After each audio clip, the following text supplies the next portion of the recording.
जयपुर के विद्यालय में एक कार्यक्रम का आयोजन किया गया। ये 2 दिवसीय कार्यक्रम था। दरअसल भारतीय तैलिक साहू घाची राठौड़ महासभा का 2 दिवसीय अधिवेशन जयपुर के महावीर स्कूल सभागार में आयोजित किया गया। कार्यक्रम में मुख्य अतिथि मुख्यमंत्री भजनलाल शर्मा रहे। इस मौके पर उन्होंने पीएम मोदी के मन की बात कार्यक्रम का जिक्र किया और कहा कि पीएम मोदी ने लघु उद्योगों से जुड़े सुथार बढ़ई कुम्हार भाइयों के बारे में बात की है। उन्होंने विश्वकर्मा योजना की भी बात की।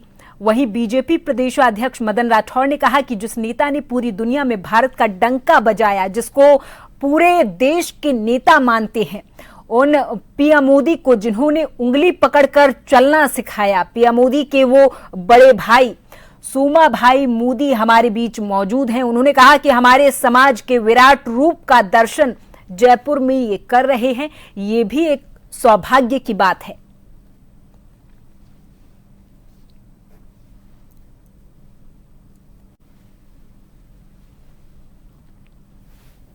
जुड़े हुए भाइयों का कि अगर वो आएंगे तो देश की प्रगति हमारी उस विश्वकर्मा योजना के अंतर्गत है।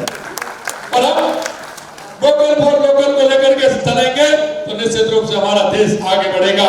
आज मैं आपसे इतना ही निवेदन करना चाहता हूं, जो हमारे देश के यशस्वी प्रधानमंत्री नरेंद्र मोदी जी जो कहते हैं वो ही करते हैं।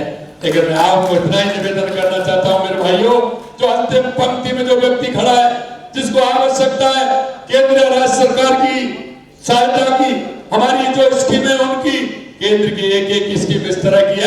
छात्रावास के लिए कोई भूमि की आवश्यकता है तो पहले भी एक बार अवसर आया था जब वसुंधरा जी मुख्यमंत्री थी, तब एक जमीन दिखाई थी, लेकिन हो सकता है उस समय हम निर्णय नहीं कर पाए। लेकिन अब भी यदि हमारा समाज कोई स्थान चिन्हित करके बताएगा तो निश्चित रूप से राजस्थान सरकार की आपकी